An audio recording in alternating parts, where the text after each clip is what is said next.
back. Our first conversation has to do with the resurgence of queues at filling stations across places like Lagos and the FCT. That's why we're being joined in the program by the national president of the Petroleum Product Retail Outlet Owners Association of Nigeria, PETROAN, Mr. Billy Gillis-Harry. He joins us via Zoom. Mr. Harry, thanks, and thank you again, as always, for coming through for us whenever we call on you at these moments. Good morning. Thank you for having me. So I had to go to the NNPCL to read what they said, and they said this recent issue with fuel scarcity is as a result of hitch in the discharge operations of a couple of vessels. My question to you, Mr. Harry, is this a fancy word for another level of inefficiency within the NNPCL, or this is admissible, plausible excuse? Well, first, I do not think it's a new fancy word. I think it's just trying to explain what exactly is wrong, what is needing to be repaired, and what attention NNPC needs to place in ensuring that there is a continuous flow of refined petroleum products. That's the case as it is. So, because the reason I asked that question is because I think we've had you maybe about a month ago or so, if I remember very well, on this same issue when we were touting the issue of mother vessel, daughter vessel, and all the weather lightning issues, and it looks like this is becoming like too frequent. Don't you think so? Well, in my opinion, we need to do better to mitigate this type of challenges, and we encourage NNPC to do more and to try to get this particular glitch out of the play, because it really should not be a situation where we get repeated challenges on the same matter when we could have done better with maybe forward planning or very proactive action to ensure that we have our logistics matters properly handled. Well, Mr. Gillis-Harry, what would a hitch in the discharge of vessel, the product on vessels mean? What's the implication of it for the supply of the product? Well, the implication is it's a little bit complex, but I will try to explain it in a layman's language if possible.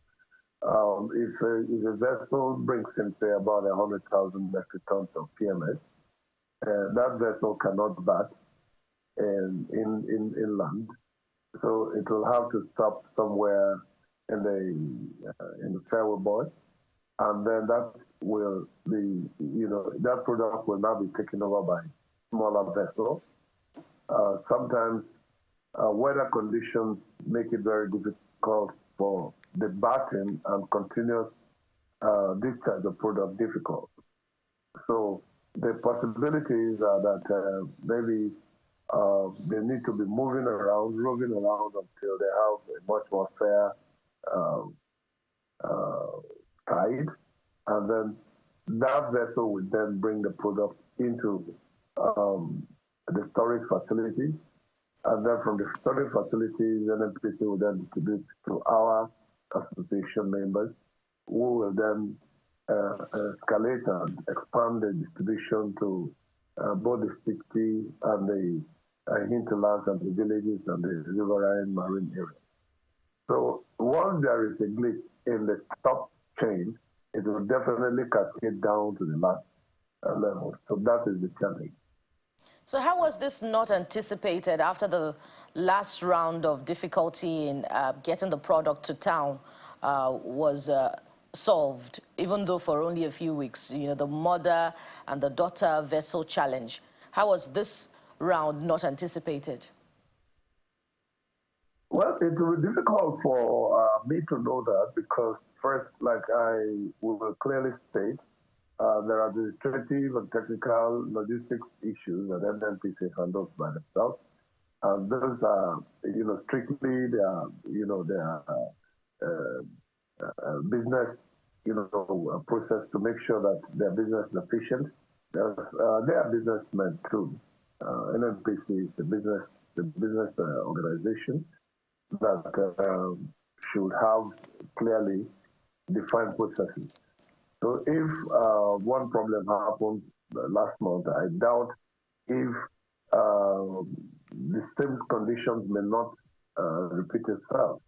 But this is where we come in to say, look, let's find a way out of the box so that our members can also, bring in products as of this time that refineries are not producing PMS in Nigeria, which we frown out and which we encourage should be stopped because we have about 4 refineries coming off stream. We should be able to encourage these refineries by all means to make sure that there is in-country production of PMS. But that is the situation.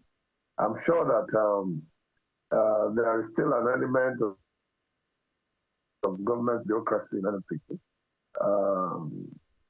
being that it's still a sovereign company that is, a company that's also managing ourselves well. So I will, give it to them for the explanations that the logistics issues are the matter, and then hope, that this will be mitigated as fast and as soon as possible, so that we can help in making sure that the petroleum product is distributed fast enough to as many retail outlets as possible to solve Nigeria's energy needs. I think we should step back a bit and just look at what we've been going through for over a month, 2 months plus now. And I know the last time we had a conversation with you was on this same issue. And I must say that for a lot of people, things have not remained the same. Even when, at that time, the NNPCL had put up a statement regarding the mother and daughter vessel, the weather conditions, the floods and all of that affecting the supply. Things have not gotten better for a lot of people going to filling stations around them. Some of them don't even have petrol, have not had petrol for weeks. And this is speaking from a position of authority. Some of them have been selling at, just seemingly outrageous prices, over 800. In fact, some are reporting over 1,000 naira. So things have not really remained the same ever since that period. And I'm talking over a month ago. So this hitch is just making a terrible situation even much worse. And it goes back to that question about what exactly is going on. Are we saying it as it really is? People look at that sector, they see the back and forth between NNPCL and Dangote refinery. They see that, the Port Harcourt refinery is meant to start bringing out products. I mean, they've shifted deadlines, but they say this month, or this coming month at least. Dangote also says this month, but they've seen the bickering. So they're wondering, obviously there is more to this than meets the eye. This statement, the short statement, does not in any way resolve the questions on the minds of Nigerians. So the question again is, are we saying what the real issues are? For instance, if I were to tell you that you came to my retail outlet and I told you that there is no diesel in my generator, and that's why I cannot sell to you from the pump.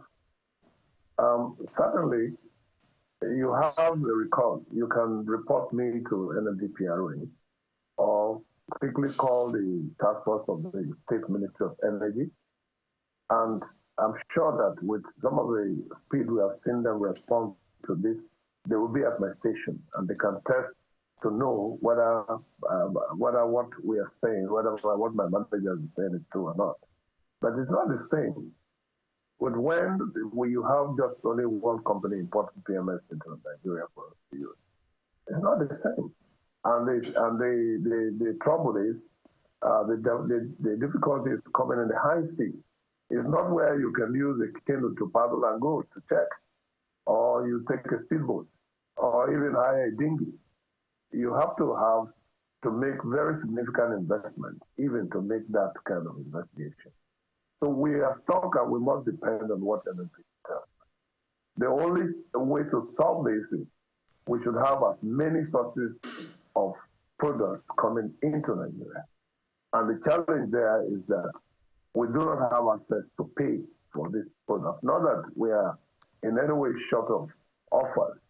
PETROAN, for instance, have more than 5 offers from 5 different refineries, offering to give us over 100,000 metric tons a month of 3 different kinds of products, including ATK. So it will be difficult to unravel what the scenario is, except for us, for instance, we do not doubt NNPC because we are their partners. Right. And if we get informed, that they are having a challenge, right. Our job will be to see how we can provide solutions to that. Listen, let me come in here. Quite a number of issues you've raised, but we have to quickly breeze through.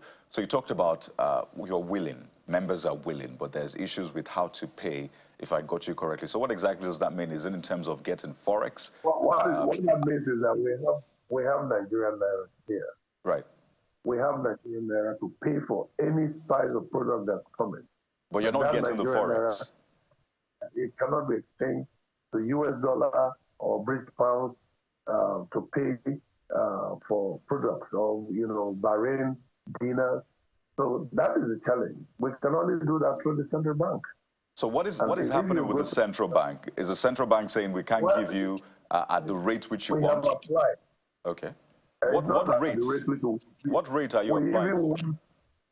We can only get the rate that is applicable at the CBN. And if we what do is that? Apply, is it 1.5 or less than that? Well, the official price at the time we started discussing this with the central bank was, I think, about $600 and something.